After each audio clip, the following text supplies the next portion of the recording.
नीतीश कुमार पूरे देश में विपक्षी पार्टियों को एकजुट करना चाहते हैं और खुद बनना चाहते हैं पीएम उम्मीदवार, लेकिन नीतीश कुमार को हैसियत हर कोई बिहार में ही दिखा दे रहा है। लालू राबड़ी के करीबी नीतीश कुमार के मानसिक स्वास्थ्य पर उठाते रहे सवाल। वाम दल कई बार नीतीश सरकार के फैसले के खिलाफ उतर जाते हैं सड़क पर। नीतीश कुमार भी लोगों को याद दिला रहे लालू राज एक ही वक्त में कांग्रेस की आलोचना करते हैं, पीएम मोदी की करते हैं प्रशंसा। अब तो हद हो गई, कांग्रेस ने नीतीश सरकार के फैसलों को आड़े हाथ लिया, नीतीश कुमार को बता दिया सनातन विरोधी। आखिर बिहार में हो क्या रहा है? कैसे विपक्षी पार्टियां हो पाएंगे एकजुट? कैसे मोदी को दे पाएंगे चुनौती? आखिर कांग्रेस के इस बड़े नेता ने ऐसा क्या कह दिया? कैसे बिहार की सियासत में हलचल मच गई? आपको पूरी कहानी बताएंगे। उससे पहले गुजारिश है, चैनल पर पहली बार आए तो सब्सक्राइब करें, वीडियो को लाइक करें। कांग्रेस नेता ने आखिर क्या कह दिया? कांग्रेस नेता ने कहा, मुझे यह जानकर काफी दुख हुआ कि महाशिवरात्रि जैसे पर्व की छुट्टियां रद्द कर दी गई। इसके साथ ही सनातन धर्म के सबसे बड़े त्योहार की भी छुट्टी बिहार सरकार ने रद्द कर दी। इससे मुझे काफी तकलीफ हुई। हम ये नहीं कहते कि मुस्लिम समुदाय की छुट्टी बढ़नी नहीं चाहिए, लेकिन हिंदू जो हैं उनकी छुट्टी कम भी नहीं होनी चाहिए।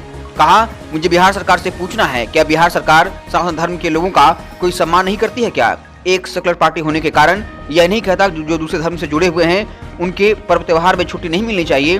मैं तो यह कहता हूं, अगर उनकी छुट्टी बढ़ानी है तो बढ़े, लेकिन यह सनातन की छुट्टी भी बढ़नी चाहिए। उधर बिहार के सीएम और डिप्टी सीएम से अपनी मांग को रखते हुए कांग्रेस नेता ने कहा, मैं मांग करता हूं इस पर वह तुरंत एक्शन लें और इस फैसले को वापस लें। बिहार सरकार को इस पर विचार कर तुरंत फैसला वापस लेना चाहिए। यदि इसमें अधिक देर होती है तो सरकार की मुश्किलें बढ़ेंगी और सबको मुश्किल होगी। बिहार में अगले सत्र 2024 से 25 में स्कूलों में रक्षाबंधन, मकर संक्रांति की छुट्टियां नहीं मिलेंगी। तीज, जितिया और गांधी जयंती की छुट्टी भी खत्म कर दी गई। सरकार ने गर्मी का अवकाश 20 दिन से बढ़ाकर 30 दिन कर दिया। इसी को लेकर कांग्रेस अब अपनी सरकार के खिलाफ उतर आई है। इसी को लेकर कांग्रेस नेता ने कहा, बिहार सरकार के द्वारा सनातन धर्मावलंबी की सरकारी छुट्टियां को रद्द किया जाना एक निंदनीय फैसला है। मैं इस फैसले का विरोध करता हूं।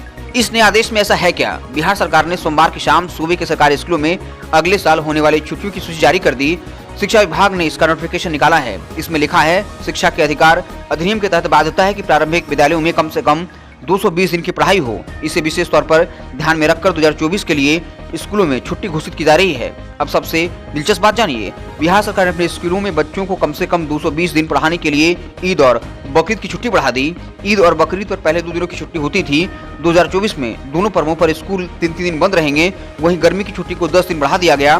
पहले 20 दिन छुट्टी होती थी, अगले साल 30 दिन की गर्मी छुट्टी होगी। मुहर्रम पर 2 दिनों की छुट्टी होगी, लेकिन जन्माष्टमी, महाशिवरात्रि, रामनवमी, सरस्वती पूजा, राखी, तीज और जितिया पर सरकारी स्कूल खुले रहेंगे। इसी को लेकर बवाल मचा है और कांग्रेस अपनी सरकार के फैसले के खिलाफ उतर आई है और नीतीश कुमार को सनातन विरोधी बता दिया है।